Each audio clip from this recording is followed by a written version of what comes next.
বিয়ের প্রতি আমার অনীহার শুরুটা হয়েছিল যখন আমার প্রথম ঠিক হওয়া বিয়েটা অতি তুচ্ছ কারণে ভেঙে গেল। সেই কারণটা হলো আমার পরিবারের করা বিয়ের শপিং ফোনের পছন্দ হয়নি। আমার বিয়ের আগের দিন মেয়েটা আমায় ফোন করে জানিয়েছিল, যে পরিবারের রুচি আমার সঙ্গে মেলে না, তাদের সঙ্গে আমি সারা জীবন কিভাবে অ্যাডজাস্ট করব।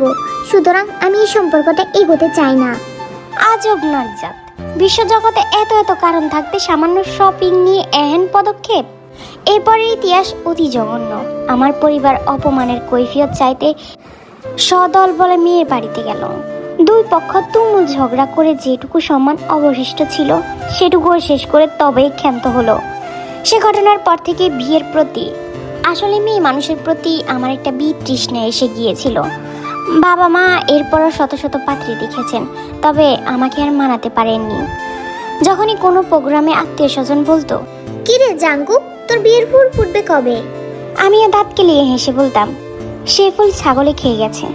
একের পর এক বছর কাটিয়ে বয়সটা যখন 30-এর কোটায় সগৌরবে পদার্পণ করলো, তখন সকলেই বিশ্বাস করতে শুরু করলো আসলেই বুঝি আমার বিয়ের ফুলটা ছাগলে খেয়ে ফেলেছে। বাবা মা হাল ছেড়ে দিয়েছেন, আমিও নির্ভাবনায় চিরকুমার হওয়ার শপথ পালন করে যাচ্ছি। ঠিক তখনই আমার জীবনে সেই অনাকাঙ্ক্ষিত ঘটনাটি ঘটে গেল। খালাতো ভাই জেহুপের বিয়ের নিমন্ত্রণ রক্ষায় সাতক্ষীরা গেলাম সপরিবারে। 7 বছরের ছোট ভাইয়ের বিয়ে খাচ্ছে অবিবাহিত দামড়া বড় ভাই। এ ধরনের কথাবার্তা বলে আত্মীয় স্বজনরা আমাকে পচাতে লাগলো। আমার শরীরের চামড়া এখন গন্ডারের চামড়ায় পরিণত হয়েছে, তাই কারো কথায় অপমানিত বোধ করছি না। উল্টে নিজের দল ভারী করার জন্য অবিবাহিতদের বিয়ে না করে কিভাবে একটা সুখী জীবন কাটানো যায় সেই পরামর্শ দিচ্ছি। বিয়ের আগের দিন বড় করে হলুদের প্রোগ্রাম হলো, তবে জেহুপের মাঝে খুব একটা স্বতঃস্ফূর্ততা দেখতে পেলাম না। মনে হলো জোর করে হাসি খুশি থাকার ভান করছে। খালার কাছে একবার শুনেছিলাম জেহুপ বিয়েতে রাজি ছিল না, পরিবারের মুখের দিকে চেয়ে রাজি হয়েছে। ভীষণ মায়া হলো ছেলেটার উপর। জেহুপকে একান্তে পেয়ে বললাম, তোর কি অন্য কোথাও পছন্দ আছে? তেমন কোনো ব্যাপার নেই ভাইয়া, তোমরা টেনশন নিও না। তেমন কোনো ব্যাপার না হলে মন খারাপ কেন? মনে হচ্ছে বউ আনতে যাচ্ছিস না, বরং নিজেই শ্বশুর বাড়ি চলে যাচ্ছিস। জেহুপ সেই কথার জবাব দিল না। ছেলেটার উপর আমার মায়া আরো বেড়ে গেল। সে মায়া থেকেই ওকে একটা কুপরামর্শ দিলাম, বিয়ে করতে আগ্রহী না হলে পালিয়ে যা। সবার মন রক্ষা করতে গিয়ে নিজেকে অসুখী করার তো কোনো মানে হয় না। জেহুপ যে আমার কুপরামর্শটা সিরিয়াসলি নিয়েছে তার প্রমাণ পেলাম পরদিন বরযাত্রী নিয়ে কনের বাড়িতে উপস্থিত হবার পর। খাওয়া শেষে ঢেকুর তুলে যখন দাঁত খোঁচাচ্ছি, জানতে পারলাম সকলে চলে এলেও বরের গাড়ি এসে পৌঁছায়নি। জেহুপ, ড্রাইভার ও গাড়িতে জেহুপের যে বন্ধু বান্ধব ছিল তারা কেউই ফোন ধরছে না। এদিকে সময় বয়ে যাচ্ছে। বিকেল গড়িয়ে যাওয়ার পর ড্রাইভারকে ফোনে পাওয়া গেল। ড্রাইভার জানালো সেই সর্বনাশের কথা। জেহুপ ও তার বন্ধুরা ড্রাইভারকে জিম্মি করে নিয়ে যায় জেহুপের প্রেমিকার বাসায়। সেখান থেকে প্রেমিকাকে গাড়িতে উঠিয়ে নিয়ে যায় কাজী অফিসে। বিয়ে সেরে নবদম্পতি হানিমুনে চলে গেছে এতক্ষণে। বিয়ে বাড়িতে কাল বৈশাখী ঝড় উঠল। বরপক্ষ ও কনে পক্ষের মাঝে তুমুল বাক বিতণ্ডা লেগে গেল। কনে পক্ষের এখানে কোনো দোষ নেই, সম্পূর্ণ দোষটা আমার খালা খালুর। ছেলের অন্যত্র প্রেম আছে জেনেও তাকে জোর করে বিয়ে দিয়ে আরেকটা মেয়ের জীবনে অশান্তি নামাতে চাইছিলেন ওনারা। এই অপমান ওনাদের প্রাপ্য ছিল। কিন্তু সম্পূর্ণ ঘটনার মোড় ঘুরে গেল যখন কনের বাবা এই ঘটনা সহ্য করতে না পেরে হার্ট অ্যাটাক করলেন। সমস্ত বিবাদ বলে আমরাই ধরাধরি করে ওনাকে হাসপাতালে নিলাম। জানতে পারলাম লোকটার একটাই মেয়ে। মধ্যবিত্ত বাবা মেয়েকে ধুমধাম করে বিয়ে দেওয়ার জন্য নিজের সমস্ত সঞ্চয় ব্যয় করে ফেলেছেন, অথচ মেয়ের বিয়েটাই হলো না। এর চেয়ে মর্মান্তিক ঘটনা আর কিছু হতে পারে? কনেকে হাসপাতালেই প্রথম দেখলাম। লাল বেনারসি পরে মেয়েটা ছুটে এসেছে বাবার কাছে। মনে হলো বয়স খুবই কম। গতকাল জেহুপের জন্য যে মায়া হচ্ছিল আজ তা ঘুরে এসে মেয়েটার উপর পড়ল। এইটুকু বয়সে এত বড় ঘটনার সম্মুখীন হয়ে মেয়েটাও নিশ্চয় আমার মতোই বিয়ে বিমুখ হবে, পুরুষ জাতির উপর বিতৃষ্ণা জন্মাবে। আহারে, মেয়েটার প্রতি মায়া শুধু আমারই হলো না, হলো বরপক্ষের সকলেরই। তাই মা বাবা, খালা খালু সহ সব মুরব্বীরা মিলে সিদ্ধান্ত নিয়েছেন জেহুপের বদলে বর হবে জাঙ্কুক, অর্থাৎ আমি। বিনা মেঘে বর্জপাত ঘটল মাথায়। সমস্ত মায়া গায়েব হয়ে এবার জেহুপকে সহ দুটো গালি দিয়ে সবাইকে জানিয়ে দিলাম, আমি বিয়ে করব না। দেখ বাবা, পরিস্থিতি যা তৈরি হয়েছে এর জন্য আমরা কেউ প্রস্তুত ছিলাম না। এই অবস্থায় যদি মেয়েটাকে ফেলে যায়, ওদের সাথে অন্যায় করা হবে। আমার রাগ হলো। অন্যের অন্যায় মেটানোর দায় আমাকে কেন নিতে হবে? আমাদের যদি আরেকটা ছেলে থাকতো তোকে বিয়ে করতে বলতাম না। নেহাত তুই আছিস বলে বলতে হচ্ছে। মেয়েটার বাবার অবস্থা ভালো না। এই মুহূর্তে ওনাকে যদি আশ্বাস দিতে না পারি, আরও বড় কিছু হয়ে যেতে পারে। তখন মেয়েটার এগুলো যাবে ওগুলো যাবে। আর এত মিষ্টি একটা মেয়ে হাতছাড়া করার কোনো মানেই হয় না। তবুও আমি রাজি হলাম না। মেয়ের বয়স দেখেছো, আমার সঙ্গে কোনোভাবেই যায় না। একে একে খালা খালু সহ সকলেই বোঝালেন। তখনই জেহবের ফোন এলো। খালা খালু ফোন ধরে ইচ্ছে মতো বকলেন। জেহব দুঃখী দুঃখী মুখ করে ক্ষমা চেয়ে বলল, আসলে আমার আর কিছুই করার ছিল না। ভাগ্যিস শেষ মুহূর্তে জাঙ্কুক ভাই পালানোর বুদ্ধিটা দিয়েছিল। সাহস করে কাজটা করেই ফেললাম। তোমরা প্লিজ আমাকে ক্ষমা করে দিও। এরপরে যে ঝড়টা এলো তা সামলানোর ক্ষমতা আমার ছিল না। মনে মনে নিজেকেই গালাগাল করলাম। কোন কুক্ষণে যে জিহবকে পালানোর কথাটা বলেছিলাম, অজান্তে নিজের খোঁড়া গর্তে নিজেই তলিয়ে গেলাম। খাটের উপর বসে আছে লাল শাড়ি পরিহিত এক নারী, যার নাক অব্দি ঘুমটা টানা। কিছুক্ষণ পর পর ঘুমটার ভেতর থেকে নাক টানার শব্দ পাওয়া যাচ্ছে। শব্দটা অত্যন্ত বিশ্রী। বিরক্ত সুরে বললাম, এখন কেঁদে কি হবে? যখন কেঁদে কেটে বিয়েটা ভাঙার কথা ছিল তখনই তো ঢ্যাং ঢ্যাং করে কবুল বলে দিলে। তাহলে এখন এই ন্যাকামির মানে কি? বাসরঘর মানেই নারীর লজ্জিত অবয়ব, এমনই একটা ধারণা সকলের মনে চিত্রিত থাকে। আমারও তেমনই ধারণা ছিল, কিন্তু সেই ধারণাকে মুহূর্তে ঘুরিয়ে দিয়ে মেয়েটা ঘোমটা তুলল। শুকনো খটখটে চোখ দুটি তুলে তাকালো আমার দিকে, আবারও নাক টেনে বলল, আমি কাচ্ছি না তো, সর্দি হয়েছে তাই নাক টানছি। প্রথম বাক্য আলাপেই থতমতে খেয়ে গেলাম। বিরক্তি বাড়লো আরেক ডিগ্রি। রাবিশ! নাকে সর্দি নিয়ে বসে আছে কেন? টিস্যু নেই? খুঁজেছি, পাইনি। চেয়েছো কারো কাছে? না। মেয়েটির কণ্ঠস্বর অত্যন্ত স্বাভাবিক, তাতে লজ্জা জড়তার কোনো ঠাঁই নেই। অল্প বয়সী আহ্লাদিন নিব্বির মতো নাটুকেপনাও নেই। একটু স্বস্তি পেলাম।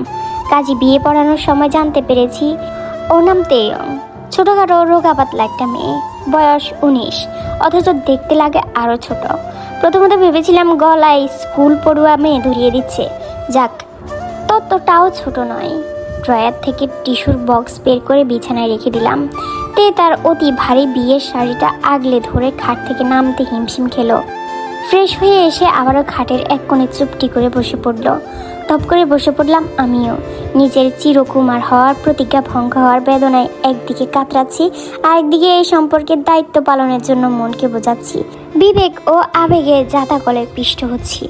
তের দিকে তাকালাম। ওর অবস্থা তো আমার চেয়েও করুণ হওয়ার কথা।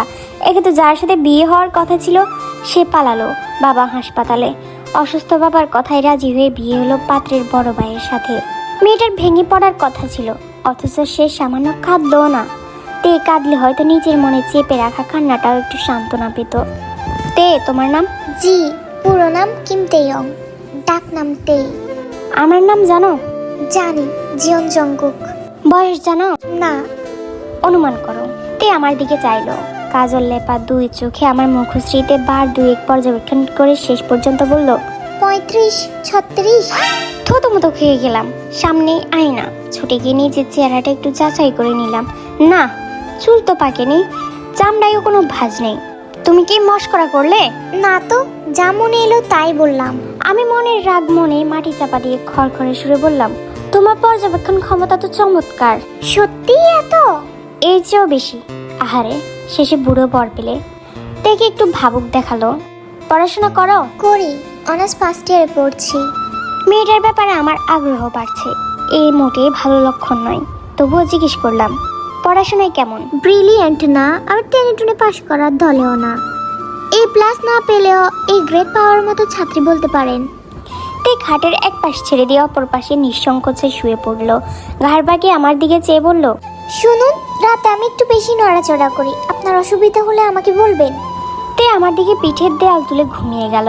ওর মাঝে সদ্য বিয়ে হওয়া বউয়ের মতো লাজুকপনা খুঁজে না পেয়ে মনে মনে আরেকবার হতাশ হলাম আমি। আবারও চমকে গেলাম। বিয়ে হয়েছে কয়েক ঘন্টা আগে, এরই মাঝে এই মেয়েকে নিয়ে ভাবতে শুরু করেছি আমি। নারী জাতি আসলে অদ্ভুত, এদের সংস্পর্শে থাকলেও বিপদ। ঘুমের মাঝেতে আসলে অতিরিক্ত নড়াচড়া করে। আমি এক পাশ ফিরে মরার মতো ঘুমাই। তের নড়াচড়া চড়ে আমার মরার মতো ঘুমও জ্যান্ত হয়ে গেল। প্রথম রাতে বিয়ে করা বউয়ের প্রতি বিরক্ত ধরে গেল। বাকি জীবন কাটানোর কথা তো ভাবতেই পারছি না। তবুও মেয়েটা বিয়ের ধকলে ক্লান্ত ভেবে একটু মানবিকতা দেখানোই যায়, আর আমি যথেষ্ট মানবিক। খানিক বাদেই মনে হলো বর পাল্টে যাওয়া, বাবার অসুস্থতা, নতুন পরিবেশ, এত কিছুর পরেও এই মেয়ে নিশ্চিন্তে ঘুমাচ্ছে কি করে? কোথাও জেহপের সঙ্গে আগে থেকে বুদ্ধি করে রাখেনি তো? আমার পরিবারও এই ষড়যন্ত্রে যুক্ত থাকতে পারে। মাঝরাতে নিজেকে প্রতারিত ভেবে আমি অস্থির হলাম। সঙ্গে সঙ্গে ডাকলাম তেকে। এই কিম দেয়ং। তে একটু মুচড়ি করে চোখ মেলল, আমার দিকে ট্যাপ ট্যাপ করে কিছুক্ষণ চেয়ে থেকে আচমকা লাফ দিয়ে উঠে চারদিক দেখতে লাগলো। আমি ওর চমক কাটতে না দিয়ে বললাম, তোমরা প্ল্যান করে আমাকে ফাঁসাওনি তো? তে কিছুক্ষণ ফ্যাল করে চেয়ে থেকে বলল, আপনি কি সিনেমার নায়ক, মিলেনিয়ার বা বিলেনিয়ার? তাও না। Scientist, doctor, engineer, BCS cadre অথবা business tycoon? Six pack, 6 foot লম্বা, ভরসা, হাজারো নারীর ক্রাশ? তা হতে যাব কেন? তাহলে আপনাকে আমি ফাঁসাতে যাব কেন? আমার নিজের প্রতি গড়ে ওঠা সমস্ত গৌরবকে মুহূর্তের মাঝে চুরমার করে দিয়ে তে হাই তুলে আবারও ঘুমের মাঝে তলিয়ে গেল। সকাল 7টায় আমার ঘুম ভাঙার অভ্যাস। 8টায় নাস্তা করে অফিসে যাই। আজও 7টায় ঘুম ভাঙলো। আর মোরা ভাঙতে গিয়ে নরম কিছুতে হাত লাগতেই চমকে উঠলাম। পাশে আমার নতুন বিয়ে করা বউ বিভোর হয়ে ঘুমাচ্ছে। এটা মেয়ে নাকি তুলোর বস্তা? এত নরম কি করে হয়? মনের ভুলও হতে পারে, আরেকবার ছুঁয়ে নিশ্চিত হওয়া উচিত। ভাবনাটা মনে আসতেই আমার সদ্য ব্রেকআপ করা চিরকুমার সত্তাটা ধিক্কার দিয়ে বলল, ছি জাঙ্কু, এই চরিত্র নিয়ে তুই চিরকুমার হওয়ার বাসনা করেছিলি? আমি অপরাধীর মতো চাইলাম সে সত্তার কাছে। বললাম, এই ভুল আর হবে না। নারী জাতিকে আমি বিশ্বাস করি না, তেকে তো আরো আগে না। যে মেয়ে বাসর রাতেই তার স্বামীকে অসম্মান করে, তার কাছ থেকে আমি আর কি বা আশা করব? আমি গা ঝাড়া দিয়ে উঠলাম। তের ওঠার নাম নেই। সকাল 7টা বাজে কোন বাড়ির বউ এভাবে পড়ে পড়ে ঘুমায়? না, বেশি সুখ দেওয়া যাবে না। মেয়ে মানুষকে টাইটে রাখতে হয়, না হলেই বিপদ। বিপদটা যে কার সে প্রসঙ্গ আপাতত উচ্চ থাক। তে খাটের বাইরে এক হাত ঝুলিয়ে শটান হয়ে ঘুমাচ্ছে। তে তে ওর ঝুলে থাকা হাতটা বুকে গুটি সুটি মেরে শুয়ে বলল, আর একটু ঘুমাবো বাবা। বাবা? সে কি ভাবছে এখনো বাবার বাড়িতে রয়েছে? তের অবচেতন সত্তাকে মনে করিয়ে দিলাম সে বিবাহিত। এই বিবাহিততে, এই নতুন বউতে। তে শটান হয়ে উঠে বসলো। আমাকে দেখে তড়ি ঘড়ি বুকের কাপড় ঠিকঠাক করে নিল। এত বেলা করে ঘুমাবে না, আমি 8টায় অফিসে যাই। আগে ভাগে নাস্তা তৈরি করে রাখবে। আজ অফিস নেই, তাই ছাড় দিলাম, কারণ আমি যথেষ্ট মানবিক। তে চোখ বন্ধ করে কপাল কুঁচকে আছে, চোখ তুলে তাকানোর চেষ্টা করে বলল, ছাড়ি যখন দিবেন তখন ডাকলেন কেন? পরেই বলতে পারতেন এসব। আমি ফোঁস করে ওঠার একটা সামনে নিলাম, কারণ আমি যথেষ্ট মানবিক। এটা তোমার বাবার বাড়িও না, শ্বশুর বাড়িও না, খালা শাশুড়ির বাড়ি। পরিস্থিতি বুঝে চলতে হবে। তে আর কিছু বললো না। আমি দ্বিতীয় উপদেশ দেওয়ার জন্য প্রস্তুত হলাম। তেকে তার গণ্ডি চেনাতে হবে। শুরুতেই মাথার উপর উঠতে দিলে পরে আমার মাথাতেই। সে যাই হোক, স্কুলের কড়া ম্যাথ টিচারের মতো মুখ করে বললাম, শোনো, আমি তোমার যথেষ্ট সিনিয়র। আমার সঙ্গে আদব রেখে কথা বলবে। মুখে মুখে তর্ক করা, স্বামীকে সম্মান না দিয়ে রসিকতা করা, আজে বাজে পেঁচাল পেরে কান ঝালাপালা করার স্বভাব আমার একদম পছন্দ না। বউ যেহেতু হয়েছ, এসব মেনে চলতে হবে। আজকের জন্য এইটুকু উপদেশই যথেষ্ট। যাও, শ্বশুর শাশুড়ির খোঁজ নাও গিয়ে। আমরা এখনো খালার বাড়িতে রয়ে গেছি। আজ দুপুরের খানাপিনা শেষে নতুন বউ নিয়ে ফিরবো। মা এসে বললেন, যাওয়ার আগে নতুন বউকে নিয়ে ওর বাবার সাথে দেখা করে আয়। কথাটা শুনে তের মুখ আলোকিত হতে দেখাইলো। সে প্রথম ওর গোমরা চেহারায় একটু হাসির ঝলক দেখলাম। গোলগাল ছোট্ট মুখটা হাসলে ভালো দেখায়। মায়াময় একটা পরশ আছে যেন। আবারও আমার প্রাক্তন সত্তা আমাকে সতর্ক করে দিল, নারী জাতি মায়ার ভান করে সব ধ্বংস করে, সাবধান। আমি সাবধান হয়ে গেলাম। সারাদিন তের থেকে যতটা সম্ভব দূরে থাকলাম। কারোর সঙ্গে বিশেষ কথাবার্তা বললাম না। সবাই ভাবলো এই বিয়েটা আমি মেনে নিতে না পেরে ভীষণ কষ্ট পাচ্ছি। মুরব্বীরা নানান পরামর্শ দিয়ে কান ঝালাপালা করে দিল। বিকেলে তেকে আর এড়াতে পারলাম না। ঢাকার উদ্দেশ্যে রওনা হওয়ার সময় তে আমার পাশেই বসলো। বাবা মা বসলেন সামনের সিটে। গাড়ি হাইওয়েতে উঠতেই বুঝলাম তে জার্নি করতে পারে না। বমি টমি করে সবাইকে নাজেহাল করে ছাড়লো। এরপর ক্লান্ত শরীরে আমার কাঁধে মাথা রেখে ঘুমিয়ে পড়লো। ওর নরম গাল আমার গলার সঙ্গে লিপটে আছে। আশ্চর্য, মেয়ে মানুষ এত নরম হবে কেন? এত নরম হলে একে আমি শাসন করব কি করে? ব্যথা পাবে না? সারাটা পথ তে ঘুমিয়ে কাটিয়ে দিল। বাড়িতে পৌঁছাতে অনেক রাত হলো। মা বাবা আগেই নেমে গেলে আমি দ্বিতীয়বারের মতো তেকে জাগানোর দায়িত্ব নিলাম। এবার যেন বাবা ভেবে ভুল না করে, তাই প্রথমেই বললাম, এই বিবাহিততে শ্বশুর বাড়ি এসেছো, দেখি উঠো। তে এবার ঘুম থেকে উঠে আগে বুকের কাপড় ঠিক করলো। মেজাজ খারাপ হলো আমার। সারা রাস্তা গায়ের উপর পড়ে থেকে এখন খুব সংকোচ দেখানো হচ্ছে। তেকে রেখে আমি নেমে গেলাম। আমার বাড়িতে তেকে আদর করে বরণ করা হলো। আকস্মিক বিয়ে হওয়ায় আমার দাদার বাড়ির আত্মীয় স্বজন কেউই উপস্থিত ছিল না। খবর পেয়ে আমাদের আগেই বাড়ি চলে এসেছে। নতুন বউকে বরণ করা হলো ফুলের শুভেচ্ছা দিয়ে। আমাকে শোপিস হিসেবে ওর পাশে সাজিয়ে রাখা হয়েছে। ভাই বোনেরা মজা নিল এই বলে। খুব তো চিরকুমার হওয়ার ভং ধরেছিলে, শেষে এভাবে গলায় বিয়ের মালা তুললে যে দাওয়াতই পেলাম না। আমার চাচিরা মিলে তের বউ আদরের আয়োজন করেছে। বিশাল এক খাবারের ডালা সাজিয়ে সামনে দিয়েছে। দেখে মনে হচ্ছে তের চেয়ে ডালার ওজনই বেশি।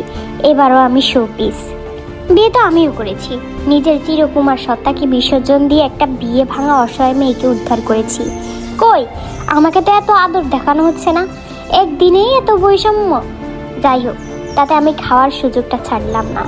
তে পাখির মতো অল্প একটু খাই, তার ভাগেরটাও আমি খেয়ে নিলাম। খাওয়ার পর ঘটলো আরেক বিপত্তি। কাজিনরা আমাকে রুমে ঢুকতে দিচ্ছে না, নিজের ঘরে ঢুকতে চাঁদা দাবি করেছে। এত অত্যাচার মানতে না পেরে দিলাম ধমক। বেচারারা সব ব্লেজ গুটিয়ে পালালো। আমি ধপধপিয়ে ঘরে ঢুকে ব্যাককল হয়ে গেলাম। ওরা গাজরা ফুল দিয়ে মাকড়সার ঝুলের মতো বাসর সাজিয়েছে। খুব চিল্লাপালা করতে ইচ্ছে হলো, কিন্তু পারলাম না। গতকাল আমি জেওপের জন্য সাজানো বাসর ঘরে ছিলাম, আজ আমার নিজের জন্য সাজানো, তাই বোধহয় খুব একটা রাগ করতে পারলাম না।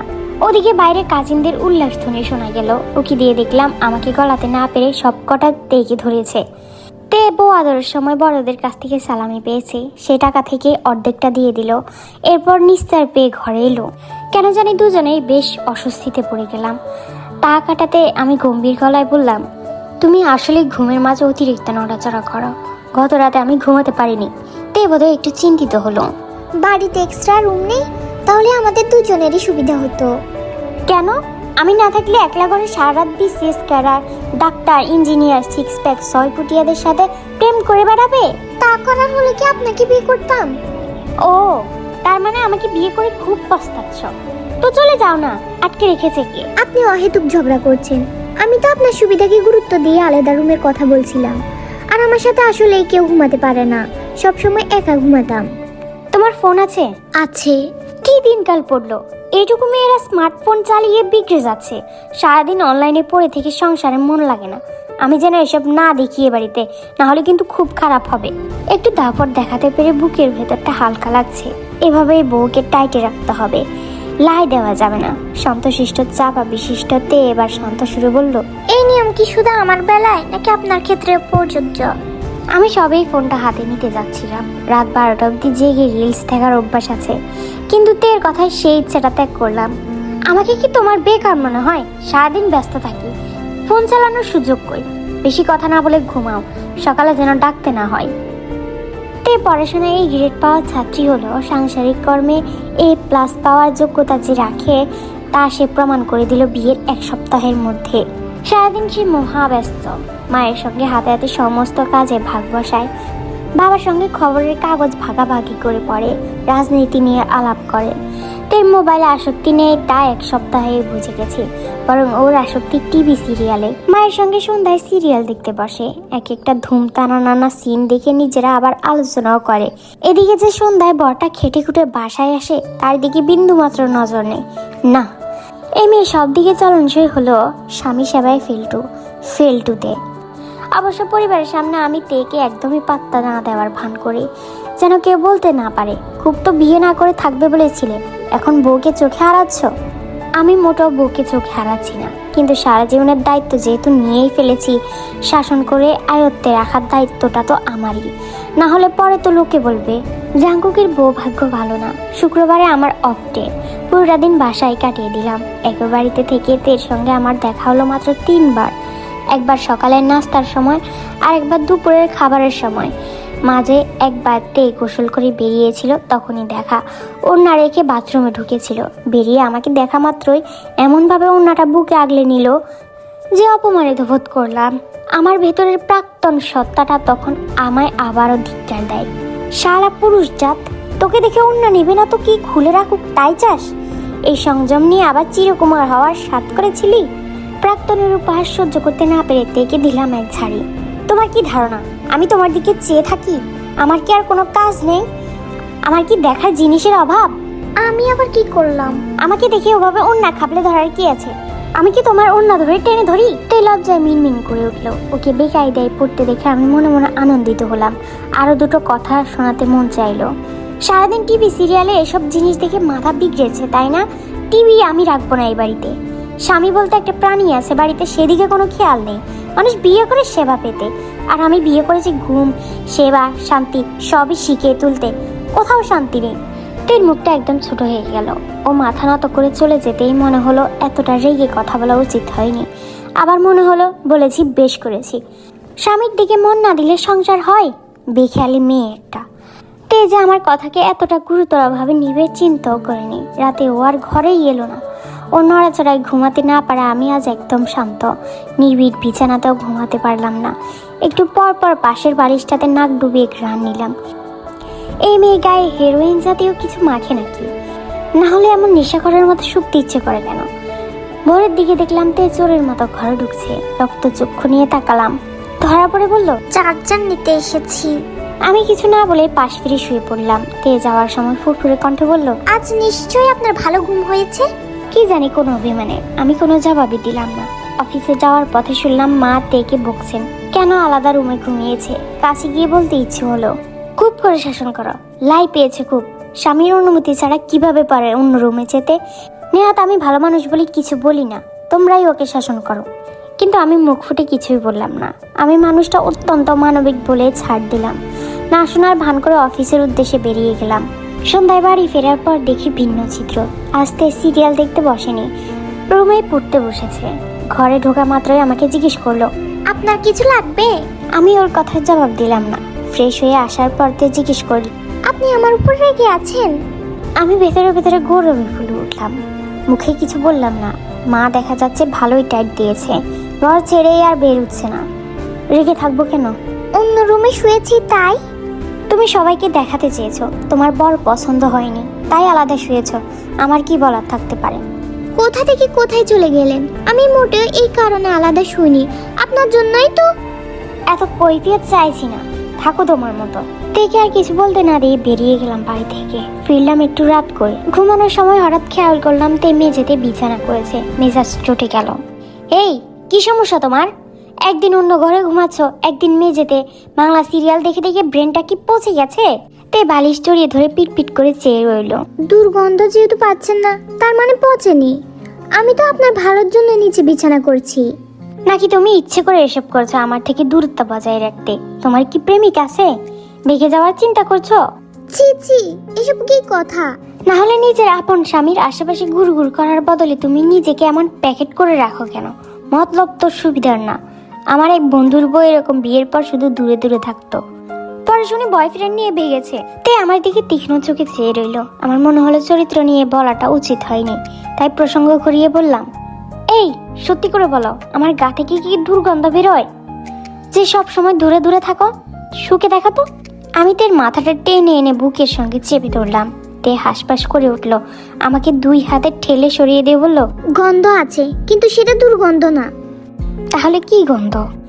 তেকে লজ্জা পেতে দেখলাম। ও মুখ ঘুরিয়ে বলল, জানি না। তে শেষমেশ বিছানাতেই ঘুমাতে এলো। এই মেয়ে শোয়া মাত্রই ঘুমিয়ে যায়। যথারীতি একটু পরেই শুরু হলো হাত পা নড়াচড়া। আজ আর এই অত্যাচার সহ্য করলাম না। এত ছাড় দেওয়া যাবে না। চাপটে সাপটে ধরে বুকের ভেতর ঢুকিয়ে নিলাম। দুই হাতে চাপটে ধরলাম ওর দু হাত, আর পা তুলে দিলাম পায়ের উপর। এবার দেখি কেমন নড়াচড়া করতে পারো।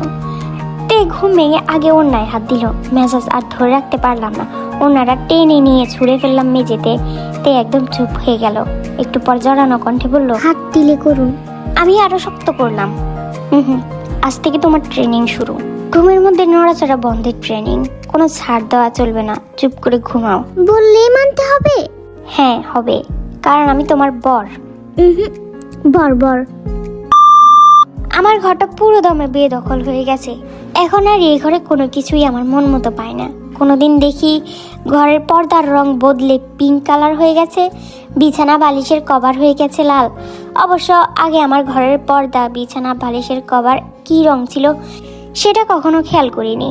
1 মাস সেসব আধোয়া পড়ে থাকলেও আমার কিছু আসতে যেত না। এখন খেয়াল করে দেখি সবই ঝা চকচকে। তে ধুলাবালি একদমই পছন্দ করে না, সুতরাং ঘরের উপর প্রতিদিন ভালোই ঝাড়ু পোছা পড়ে। এমনকি পারলে সে আমাকেও ধুয়ে শুকাতে দেয়। একদিন আমি গোসল করে আসা মাত্রই ভ্রুকুচকে চেয়ে বলল, গায়ে সাবান মাখেননি? মেখেছি তো কালকে। আর আজ? আজ আবার কি? আমি কি খেতে খামারে কাজ করে এসেছি নাকি? আমি এসিতে বসে কাজ করি, একটু ঘামের গন্ধ হয় না। তাই বলে সাবান দেবেন না? আমি সাবান না মাখাইতে যেন ভীষণ কষ্ট পেল। জ্বালানোর মোক্ষম সুযোগ। 1 সপ্তাহ যাক, ভেবে দেখব। এবারতে ইয়া আল্লাহ বলে ছিটকে 2 হাত দূরে সরে গেল। আমি তেল চুপচুপে হাত দুটো বাড়িয়ে দিয়ে বললাম, এই সার্ফ এক্সেলতে এসো, একটু জড়াজড়ি করি।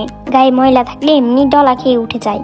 তে নাক সিটকে পরিমরি বলে ছুটে পালিয়ে গেল। আমি ক্যাবিনেটের আয়নার সামনে দাঁড়িয়ে মনের সুখে গায়ে তেল মাখলাম। এটাই আমার একমাত্র স্কিন কেয়ার। বিয়ের আগে আমার ঘরে কোনো বড় আয়না ছিল না। বিয়ের 1 সপ্তাহ না যেতেই আমার বাবা স্পেশালি তের জন্য বিশাল এই আয়নাযুক্ত ক্যাবিনেট এনেছেন। একদম মাথা থেকে পা অব্দি দেখা যায়। কত রকমের স্নো পাউডার যে দেখা যায় তাতে। সব আমাকে কিনে দিতে হয়, না দিলে এই মেয়ে গিয়ে আমার বাবা মায়ের কাছে ইনিয়ে বিনিয়ে বলে দেয় আমার বাবা মা বেদখল। না না, সবাই সবার জায়গায় ঠিক আছে, আমি হয়ে গেছি উদ্বাস্ত। সারটা গায়ে জড়িয়ে খেতে বসলাম। তে আর মা হাতে হাতে খাবার বেড়ে দিল। মা একটু রান্নাঘরে যেতেই তেকে শুনিয়ে বললাম, ক্যাবিনেটটা অর্ধেক কেটে ফেলতে হবে, না হলে আমার সব সেভিংস ওটা ভরতে চলে যাবে। মা শুনে ফেলে জবাব দিলেন, এ আবার কেমন কথা? কাটবি কেন? জিনিসপত্রের দরকার আছে না ঘরে? 2জন মানুষের অত বড় জিনিসের কোনো দরকার আছে? অপচয়। আজ 2 জন আছিস, কাল 3-4 জন হতে সময় লাগবে। বাচ্চা কাচ্চাদের কাপড় কই রাখবি তখন? আমি থতমতে খেয়ে গেলাম। তে দিয়ে 1 পলক চেয়ে বললাম, কিসের বাচ্চা? এমনিতে তো একটা বাচ্চা মেয়ে ধরে বিয়ে করিয়ে দিয়েছো। কে বাচ্চা মেয়ে? তে? আরে মেয়ের একটু বয়সে ছোটই হয়। ওর বয়সে তোর পেছনে ছুটে আমার জান কয়লা হয়ে যেত। তে ততক্ষণে দুপদাপ পা ফেলে ছুটে পালিয়ে গেছে। আমি বেচারা নাতি নাতনি নিয়ে মায়ের শখের গল্প শুনতে পড়ে রইলাম। ইদানিং তে আর ওন্না নিয়ে বাড়াবাড়ি করে না, এমনকি মাঝে মাঝে ঘরের ভেতর ওন্না গায়েই নেয় না। তাতেও আমার মেজাজ খারাপ হয়। এসব চোখের অত্যাচার সহ্য হয় না। একদিন ডেকে বললাম, আদব লেহাজ ভুলে গেছো? আমি তোমার গুরুজন হই, আমাকে দেখে মাথায় কাপড় দিবে। আর তুমি আজকাল এমন ধূপতাপ করে হাঁটো কেন? মোলায়েম ছন্দে হাঁটবে। তে আধ ঘোমটা দিয়ে ঠোঁট বেঁকিয়ে বলল, আগে শুনতাম শাশুড়িরা বউদেরকে জ্বালাতন করে, কদমে কদমে দোষ ধরে। আমার বেলায় সেই মানুষটা হয়েছেন আপনি। আমি হতবাক হয়ে ওর যাওয়ার দিকে তাকিয়ে রইলাম। ভেতরের প্রাক্তন সত্তাটা বলে উঠল, দেখলি 2 দিন নরম হয়ে বুকে টেনেছিস কি টানিসনি, তাতেই বুলি ফুটেছে। এরপর তোকে নাকে দড়িয়ে দিয়ে ঘুরাবে। এই জন্যই বলি মেয়ে মানুষের থেকে দূরে থাক। গরিবের কথা বাসি হলে সত্যি হয়। রাতের বেলা ঘুমাতে গিয়ে প্রাক্তন সত্তার কথা ভুলে গেলাম। আবারও বেহায়ের মতো 2 হাতে ওকে কাছে টানতে গেলে তে আমাকে প্রত্যাখ্যান করলো। হাত ঘোমটা দিয়ে মাঝে একটা কোল বালিশ ফেলে বলল, গুরুজনদের সামনে সবসময় মাথায় কাপড় দিয়ে রাখতে হয়, আদব রেয়াজ রাখতে হয়। তো তুমি কি ভাবছো আমি তোমাকে ছোঁয়ার জন্য উতলা? পাখির মতো পুচকে একটা শরীর, চাপা দিলে চ্যাপ্টা হয়ে যাবে, তা নিয়ে আবার অহংকার। আমি উল্টো পাশ ফিরে শুয়ে পড়লাম। তের হাসির শব্দ শোনা গেল। কত বড় ফাজিল, আমাকে নিয়ে হাসে। আসলেই বউকে লাই দিতে নেই, প্রাক্তনী আমার আপন। কিছুক্ষণ বাদে তের ভারী নিঃশ্বাসের শব্দ শোনা গেল, আর আমি ফেলছি দীর্ঘ নিঃশ্বাস। শালা নির্লজ্জ মন, এত কিছুর পর নেশা করার মতো ওই মেয়ের গায়ের গন্ধ নেওয়ার জন্য আমাকে উত্তক্ত করছে। যাই হোক, মনকে অনেক ভালোবাসি, মনের জন্য এটুকু করাই যায়। আমি কোল বালিশটা সরিয়ে ফেললাম, তেকে টানলাম নিচের কাছে। আমি ওর সারা মুখে ছুঁয়ে ছুঁয়ে দেখলাম। তের গালগুলো এত নরম যে আঙ্গুল ছোঁয়ালেই ডিবে যায়। তে হঠাৎ আমার হাত ধরে ফেললো। মুরব্বি মুরব্বি, তুমি ঘুমাওনি? সুসুরে দিলে ঘুম হয়? আমি তো মশা তাড়াচ্ছি। আচ্ছা, আলোয় দেখলাম তে ঠোঁট টিপে হাসছে। আপনি সবসময় এমন আমার সাথে ক্যাটক্যাট করেন কেন?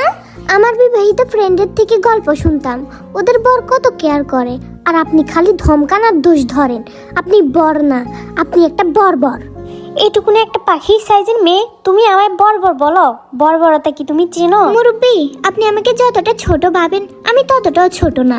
তে যে ছোট না, এই সত্যটার মুখোমুখি হয়ে আমি এলোমেলো হয়ে গেলাম। আমার প্রাক্তন সত্তা সেই মুহূর্তে উকি দিয়ে বলল, সাবধান জঙ্কুক, নারীর মোহে ভুলিস না, সংযমী হ।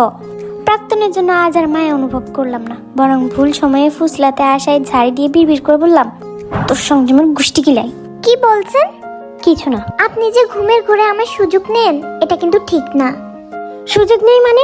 আমার অধিকার আছে, আরো বেশি কিছু করতে পারি। দেখাবো?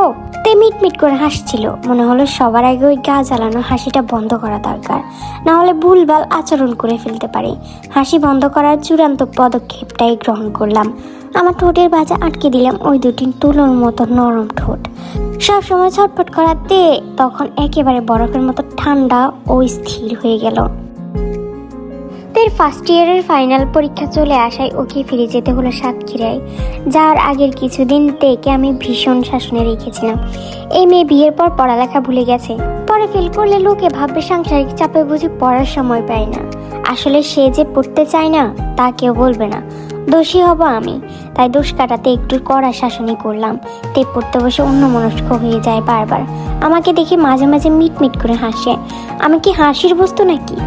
যেই না ধমক দেই আড়ালে ঠোঁট বাঁকিয়ে বলে, পরপর একটা। আমি কঠিন চোখে চেয়ে থাকি, কঠিন চোখে তের প্রতিটা অঙ্গভঙ্গি দেখি।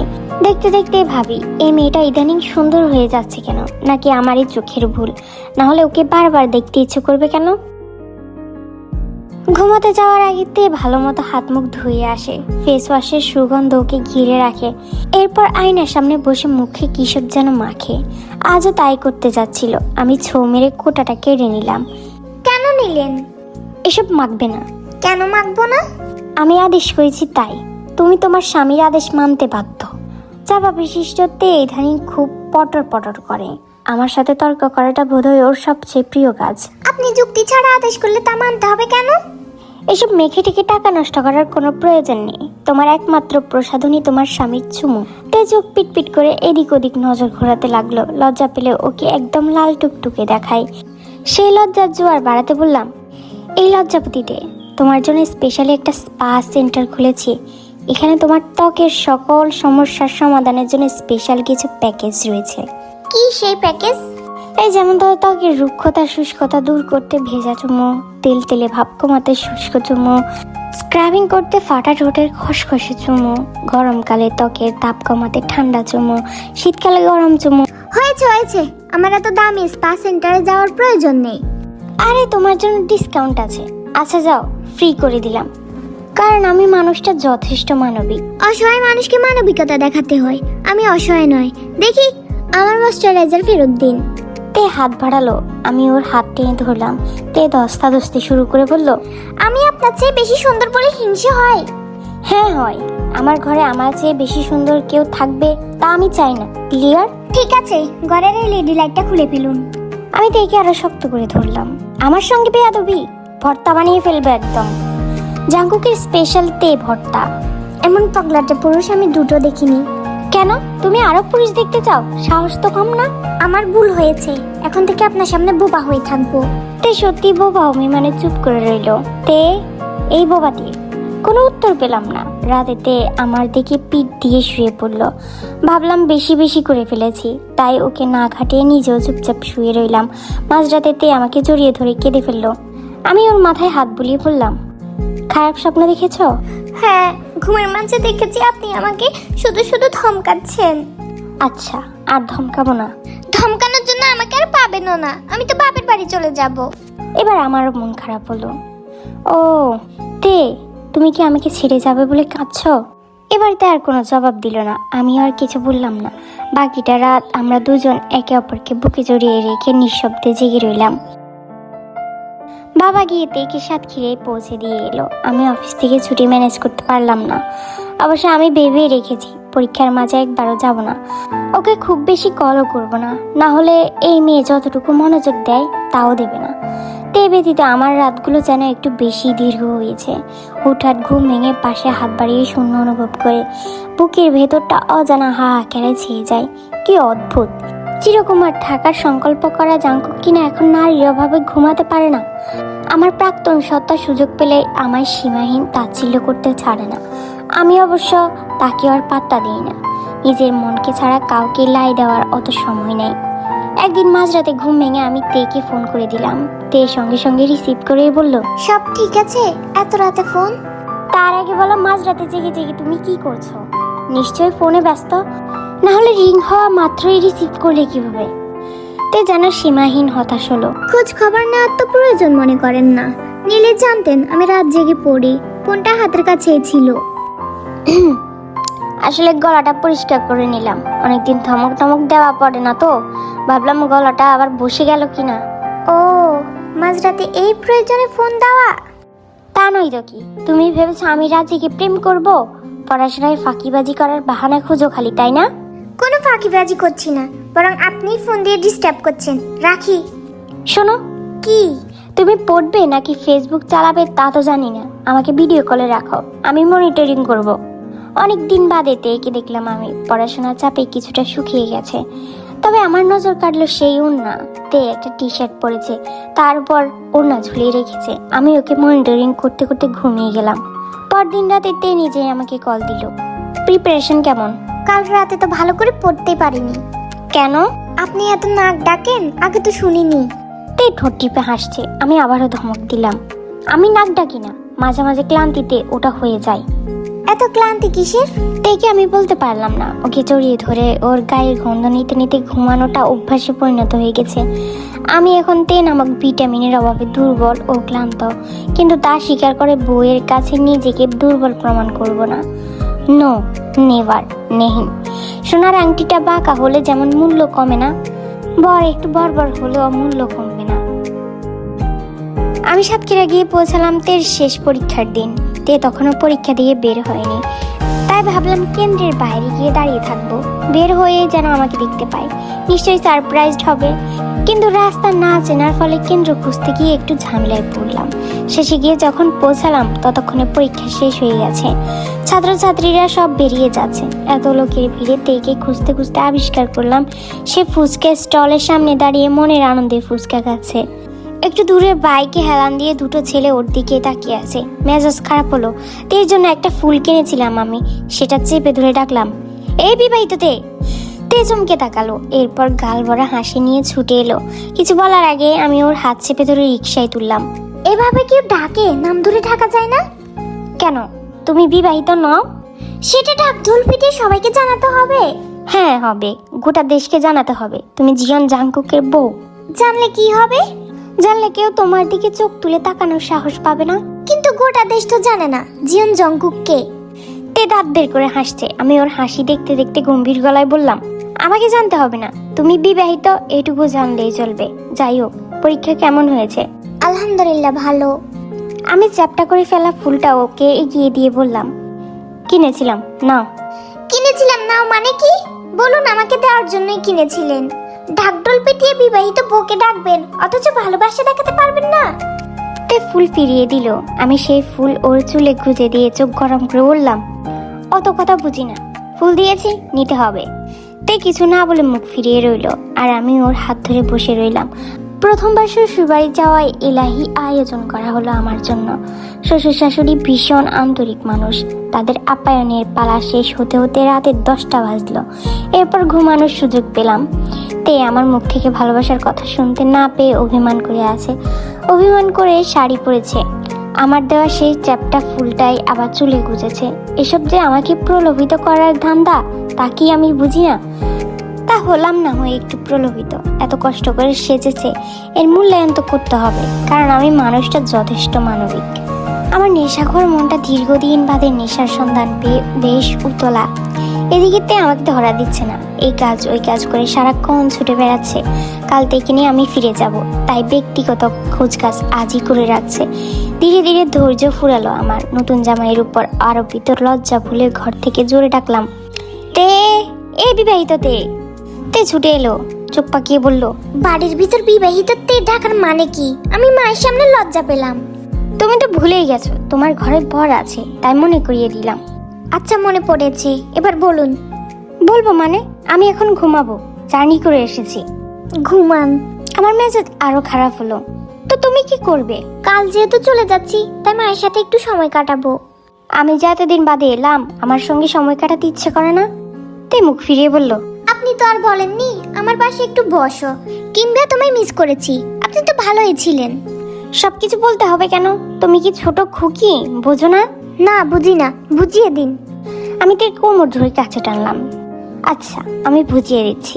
দেখে আমি বহুদিন বাদে একটা চুমু খাওয়ার জন্য ঠোঁট বাড়িয়েছি। সে আটকে দিয়ে বলল, ঠোঁট পুড়েছে কেন? ঘন ঘন সিগারেট খেতেন? আমি তর্ক করার মোড়ে নেই। ওর গাল ঠেসে ধরে ঘন শুরু করলাম, এতদিন আমার ঠোঁট পড়েছে, আজ তোমাকে পোড়াবো। 1 মাস পরের কথা, দুপুর গড়িয়ে তখন 2:30 বাজে প্রায়। অফিসে কাজ করছি, এমন সময় বাড়ি থেকে কল এলো। মা বলল, তুই কখন ফিরবে? আমি একটু বের হব, ওকে বাসায় রেখে যেতাম। আমি অবাক হয়ে গেলাম। তে ফিরবে মানে? কোথায় ও? ও তো তোর জন্য লাঞ্চ নিয়ে বেরিয়েছে, ফোনটাও ভুলে রেখে গেছে। যায়নি ওখানে? আমার অফিস থেকে বাসা বেশি দূরে নয়, 20 টাকা অটো ভাড়া দিয়ে চলে যায়। তে গতকাল রাতে গল্পে গল্পে আমাকে বারবার অফিসের লোকেশন জিজ্ঞেস করেছে। আমি তখন এত কিছু ভাবিনি, অফিস ছেড়ে বের হলাম। পথঘাট না চেনা এই মেয়েকে এখন কোথায় পাই? তার উপর ফোনটাও নেয়নি। অফিসের চারপাশে গলিতে 2টো চক্কর দিলাম, খুঁজে পেলাম মার্কেটের মধ্যে। আমাকে দেখে ছুটে এসে বুকে ঝাঁপিয়ে পড়ল তে। আমি কতক্ষণ ধরে আপনার অফিসটা খুঁজছি, পাচ্ছি না, সব হিজিবিজি লাগছে। আমি খুব কষ্টে রাগ সংবরণ করলাম। পাকা মুকুটটা আসতে বলেছিল ওকে। আপনাকে সারপ্রাইজ দিব ভেবেছিলাম। খুব সারপ্রাইজড হয়েছি। এই দেখো, শীতের দুপুরে ঘেমে অস্থির। তে সরল নিষ্পাপ চাহনি দিয়ে বলল, সরি। সরির গোষ্ঠী গিলাই, বাসায় চলো। আর একদিন যদি এরকম বোকামি করেছো তো ঠ্যাং ঠ্যাঙে ঘরে বসিয়ে রাখবো। তের হাত ধরে রিক্সায় তুললাম, অফিসে না এনে সোজা বাসায় নিয়ে গেলাম। পুরোটা রাস্তা আচ্ছা মতো ঝাড়লাম ওকে। তে একদম চুপ করে রইল। বাসায় ফিরে তে সোজা ঘরে ঢুকেছে। আমি খাওয়ার সময়ও বের হয়নি। মনে হলো এতটা না বকলেও পারতাম। ও তো আমার জন্য বেরিয়েছিল, নিজে বকে এখন নিজেই গেলাম মিল ধরতে। তে খাটে শুয়ে আছে। ওর চোখ মুখ দেখে কেন জানি স্বাভাবিক মনে হলো না। কাছে গিয়ে জিজ্ঞেস করলাম, না খেয়ে শুয়েছো কেন? ভালো লাগছে না। আমি তের কপালে হাত দিয়ে তাপমাত্রা মাপলাম। স্বাভাবিক, খেয়ে নাও, এরপর শুয়ে থেকো। তে উঠলো না, সারা বিকেল শুয়েই কাটালো। সন্ধ্যার আগেই হঠাৎ আবদার করলো, আমার তেঁতুলগুলা পানিতে ডুবিয়ে ফুচকা খেতে ইচ্ছে করছে, এনে দিন না। এগুলো বাজে খাবার, ভালো কিছু খাও। আমি বাজে খাবারই খাবো। দোকানদার পাশা চুলকে এরপর সে হাত দিয়ে ফুচকা ধরে। ওইসব খাবার তুমি ঠোঁটে ছোঁয়াবে আর ওই ঠোঁট দিয়ে রাতে আমাকে চুমু খাবে? অসম্ভব। তে আমার দিকে এমন করে চাইলো যেন আমি ওর ফুচকা খাওয়ার ইচ্ছেটাকে নিজ হাতে হত্যা করেছি। আর সে হত্যার অপরাধে তে আমাকে চুমু খাওয়া বন্ধ করে দিল। 2 দিন ওর ঠোঁট আমার জন্য নিষিদ্ধ বস্তু হয়ে গেল। তবুও আমি ফুচকা এনে দিলাম না। পরের দিন দেখলাম শাশুড়ি বৌমা মিলে একসাথে বসে ফুচকা খাচ্ছে। আমি কিছু না বলে তের দিকে একটা কড়া চাহনি দিয়ে ঘরে ঢুকে গেলাম। কিছুক্ষণ বাদে তে 1 প্লেট ফুচকা এনে বলল, নিন, এটা দোকানদারের পাছা চুলকানো ফুচকা নয়, আমি আর আম্মা মিলে ঘরে বানিয়েছি। আমার অন্তরের অসন্তোষ তাতে গেল না। তুমিই খাও, খেয়ে তোমার মূল্যবান ঠোঁটকে শিকে তুলে রাখো। রাখবোই তো, আমার ঠোঁট সিন্ধুকে ভরে রাখবো, তবুও বিড়ির পাচায় চুমু দেওয়া কোনো ব্যক্তিকে ছুতে দেব না। তাই আমাকে হতভম্ব করে রেখে চলে গেল। রাতে সকলের সাথে খেতে বসে ঘটলো আরেক বিপত্তি। কয়েক গ্রাস ভাত খেয়ে মুখ চেপে ধরে বাথরুমে দৌড় দিল। আমি কিছু বুঝে উঠতে না পেরে পেছনে গেলাম। তে বমি করছে। আমি ওর মাথা চেপে ধরলাম, চোখে মুখে পানি দিয়ে ঘরে এনে বকতে লাগলাম। বারবার বলি খাওয়া দাওয়াটা ঠিক রাখবে, হেলদি খাবার খাবে, তা না নিজের মর্জি মতো চলে অসুখ বাঁধাবে। নিশ্চয় ভাজা পোড়া খেয়ে পেটে গ্যাস হয়েছে। এইসব যে আমাকে দিয়ে সেবা করিয়ে নেওয়ার ধান্দা, তাকে আমি বুঝি না। তে মিনমিন করলো। আমি একটা গ্যাস্ট্রিকের ওষুধ এনে দিলাম। আমার ওষুধ লাগবে না। কেন? আপনি বুঝবেন না। আমাকে কি অশিক্ষিত মনে হয়? তা তো মনে হয় না। তাহলে বুঝবো না কেন? তে জবাব না দিয়ে মাথা নিচু করে রইলো। ওর হেয়ালিতে আমার মাথা ধরে গেল। কিছু না বলে চুপচাপ বেরিয়ে গেলাম। মাঝরাতে তে আমার বুকের উপর উঠে এলো। 2 দিন ধরে শিকে তুলে রাখা ঠোঁটের নিষেধাজ্ঞা ভেঙে আমার গাল ভিজিয়ে দিল। হঠাৎ এত দয়া কোত্থেকে? 2 দিন ধরে তো সদ্ভের মতো ব্যবহার করছো। এখন কি আপন বইয়ের মতো লাগছে? আমি জবাব দিলাম না। তে ঋণ ঋণে সুরে হেসে অন্ধকার ঘরে আলোড়ন ছড়িয়ে দিল। আপনি এত বোকা কেন? আমি বোকা? সেদিনের মেয়ে তুমি আমাকে বোকা বলো? শুধু বোকা নয়, একঘেয়েমিতে সেরা। বোকা বর, একঘেয়ে বর্বর। একটা সময় ছিল যখন নিজের একঘেয়ে জীবন নিয়ে আমি খুবই বিরক্ত ছিলাম।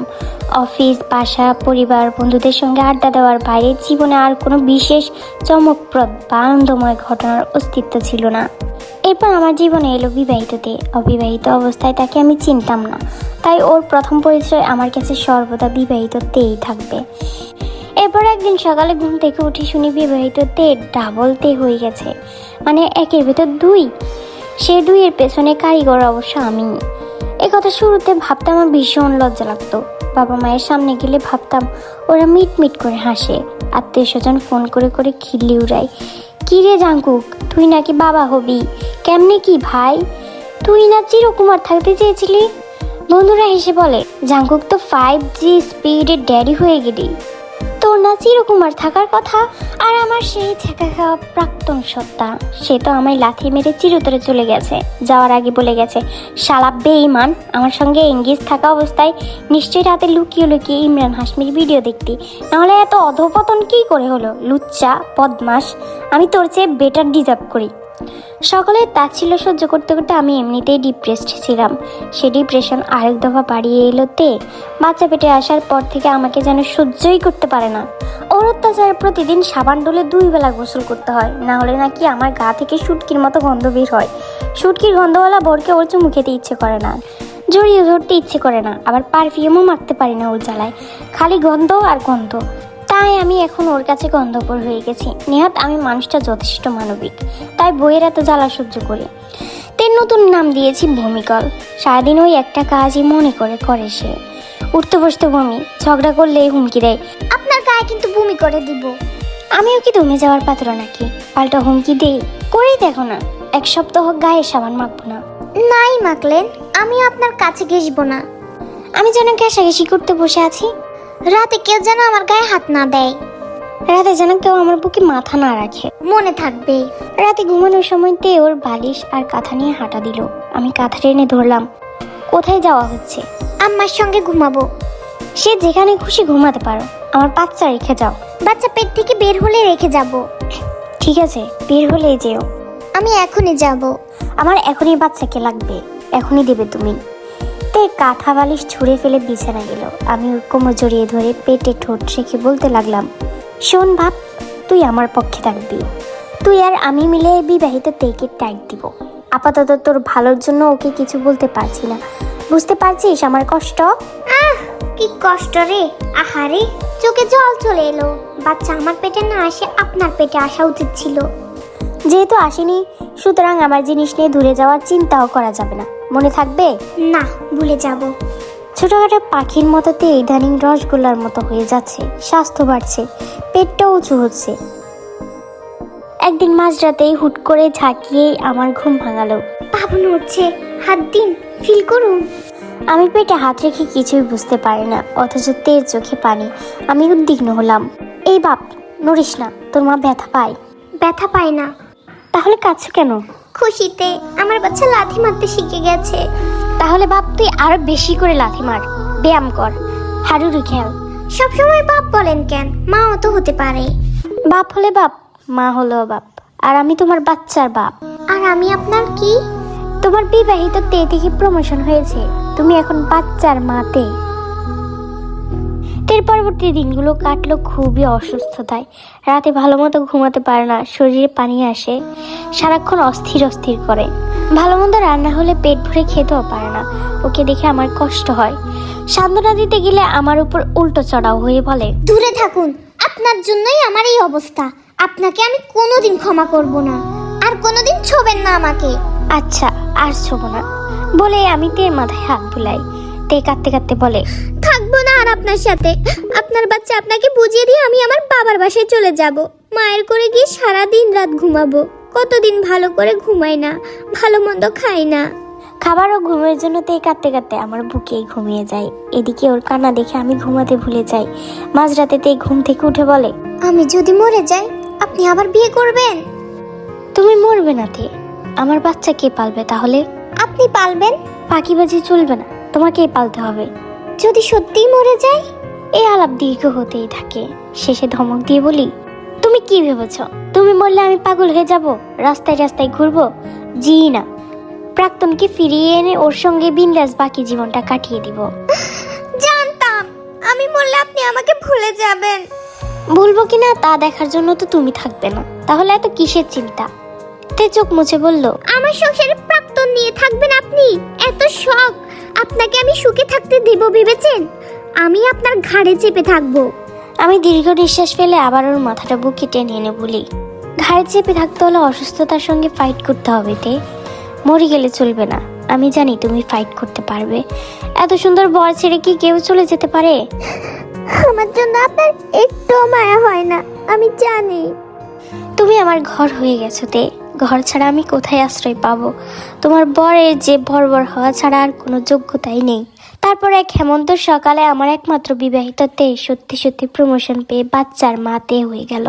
আমাদের জীবনে এলো প্রথম পুত্র জীবন তেজুন। তেজুন আমার কোলে আসার পর আমি নিজের দাপট হারালাম। কণ্ঠ একটু উঁচু হয়ে গেলে সতর্ক হয়ে যায়। ছেলেটা আমার ভয় পেল না তো? অন্যদিকে তে হলো আরো দাপুটে, আমার সঙ্গে চোখ রাঙিয়ে কথা বলে। পুরো সংসার ওর কথাই চলে। তেজুন হয়েছে ছোট্ট একটা পাখি ছানা। দিনের বেলা সে সাদা পায়রা, রাতে পেঁচা পাখি। সারা রাত নিজেও জাগে, চিৎকার করে পুরো বাড়িকেও জাগিয়ে রাখে। মাতৃত্বের ধকলে বিধ্বস্ত তে কান্না থামাতে থামাতে বিরক্ত হয়ে আমার দিকে চেয়ে বলে, 9 মাস পেটে রাখলাম আমি, বের হলো একদম বাপের মতো, কিছু হলেই গলা ছাড়িয়ে দেয়। আমার ছেলে তো আমার মতোই হবে, কষ্ট পেও না। পরের 5টা তোমার মতো বের হবে। কয়টা? মাত্র 5টা। এরপর যদি মুড হয়, না হয় সংখ্যা বাড়বে। তে সঙ্গে সঙ্গে তেজুনকে আমার কোলে ধরিয়ে দেয়। নিন, এটাকে আগে সামলে দেখান, আমি পরেরটার প্রস্তুতি নিচ্ছি। তেজুনকে সামলাতে গিয়ে মাঝরাত পেরিয়ে যায়। ভোরের দিকে তেজুনকে ঘুম পাড়িয়ে আমি তের পাশে ভিড়ি। তে ঠোঁট টিপে হেসে বলে, সামাল দিতে পারলেন অবশেষে। আমিও হার মানার পাত্র নই। জবাব দিলাম, আমি তো পারলাম। তোমার প্রস্তুতি কত দূর? তে পালানোর সুযোগ খুঁজে। শুনুন তো, সকালে এত কাজ আমার, একটু ঘুমিয়ে নি। আমি খপ করে ওকে ধরি। এই ফাঁকি বাজতে, এখন তোমার একমাত্র কাজ হচ্ছে আমাকে সময় দেওয়া। তে আমার বাহুতে আবদ্ধ হয়ে গাল ফোলায়। আমার কি একটা সুন্দর নাম পাওয়ার অধিকার নেই? খালি বিবাহিততে, ফাঁকি বাজতে, বাচ্চার মারতে, ডাইভার লাভারতে। ও ভালো কথা, বাবুর ডাইভার শেষ হয়ে গেছে, কাল বিকালের মধ্যে এনে দিবেন।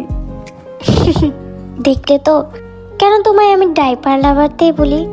একটা ভালো নাম অবশ্য আছে তোমার, শুনবে? কি সেটা? আমি আরো নিবিড় হই, দেখি বুকের ভেতর চাপড়ে ধরে জবাব দিই, জানতে কি জানতে।